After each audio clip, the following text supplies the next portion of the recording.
Can you answer about the triangle thing with the major seventh symbol? Like, what is that? What is that actually representing? Technically what it is okay, if you make a Coltrane, okay, let's go back for the people that don't know music. It's gonna be hard for them, but the people that are listening that do know music, you can have a major chord or a minor chord. That's all there is. If you say diminished chord, it's got a minor third, it's minor. If you say uh, augmented chord, well, then it's major, it has a major third. Some people say, well, what about a sus chord? No, a sus chord is a minor chord with a dot with a five on the bottom. If you say D sus, that's A minor with D in the bass. You got to look at your third and seventh. It's minor. You can't overlook anything. People try to make exceptions. They just didn't look close enough. You see what I mean? You always just got to keep looking at it. You know, you got to look at the music over and over and over, like Osiris with all those eyes looking over and over and over. And that's what's making you always like looping, they call it. You just got to keep doing something over and over and over. And that's how you become great. Repetition.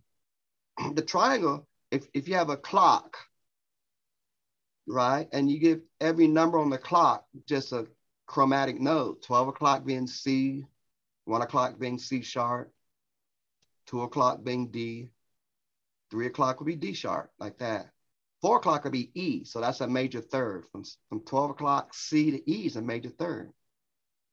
Okay, and then you go to 8 o'clock, that's G sharp, if you keep going chromatic. C, E, G sharp, and that makes a triangle. Okay, so every time Coltrane would have a major chord, he would move his major chords up augmented, because he knows. So this gets into Coltrane's science. A lot of people don't know this, but a major chord comes from the whole tone scale. It's got a major third. So a major chord is like the child of the whole tone scale or the augmented chord. So that major chord can do everything that a whole tone scale can do. Not just a whole tone triad. Coltrane just gave you the triad. He knew it could do everything that a whole tone scale. That's why he wrote tunes showing that. You just gotta have your science to know what he's doing.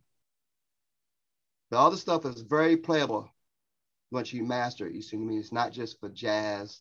I do this in top 40. I do it all the time. That's how I'm staying afloat, because I can always give the people something new. You see me? And I have my emotion behind it. Okay. So, but the triangle is just a whole tone chord, augmented chord, C, E, and G sharp. That would be 12 o'clock, 4 o'clock, and 8 o'clock would be G sharp. That makes a triangle. So his major chord can do that, which is giant steps. If you play giant steps, it's a step down. Instead of C, it's in the key of B. But that song is B, the three major chords are B, E flat, and G. Those are his three major keys, and he's just 5-1ing or 2-5-1 to those three keys. That's all that song is. He's doing the key of B, or E flat, or G, right? And then he's just doing 2-5-1s to those three keys. Okay, so that's him showing that. You see me? Now, when you go to the minor, okay, so then he also, for C minor, whatever, he would draw one line like that.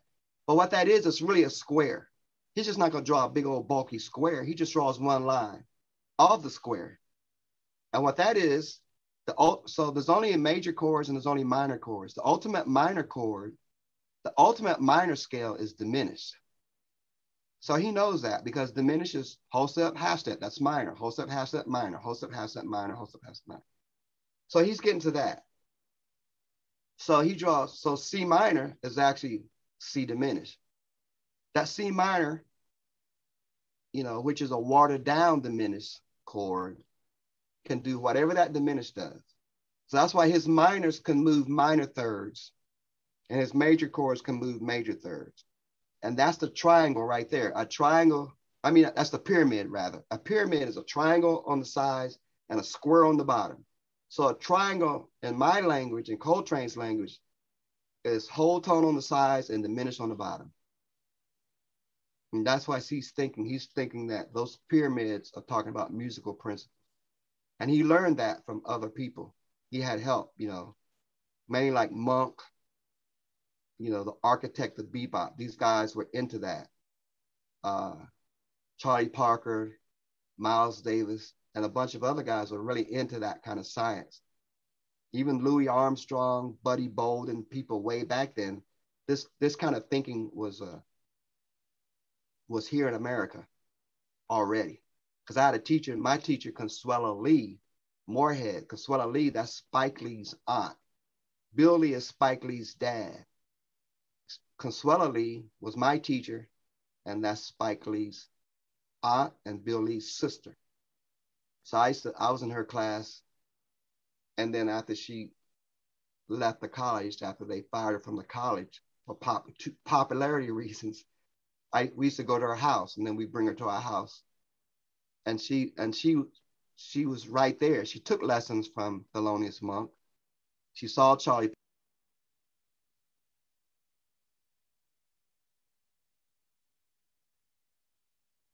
Hey, hold on one second. Yeah, the audio cut out. Yeah, you said you're back. You said she saw Charlie Parker and then it cut. Yeah, so she got, she was right there in that school. She was right there on 52nd Street. So their idea of jazz is totally different. The way they're explained is not even in the books. She said, no, it was called jazz opera coming out of New York. But see, the books, the people that's making the music are not the people writing the books. You see what I mean? People writing the books, they're secondhand. So you don't really get the full, it's almost like a mistake everybody makes. People, they make the mistake that whoever is on the record is the best guy. You see what I mean? But most of the time, the best people are somebody that they couldn't get a record deal because of jealousy. They're too good. So the executives don't want them. It's going to compete with the artists that they already got signed. So like if I'm going to look, let's say I'm going to put together a guitar Olympic team, right? Let's say they put the music in the Olympics, right? When I pick my Olympic team to win, I can't get anybody in the industry. I got to get my buddies that we grew up together because they know how to play. You see what I mean? But people would bet on the artist guys, the people that have a deal, thinking that's what's making you skillful. It just means they got their business together. They were fortunate. So same thing with history.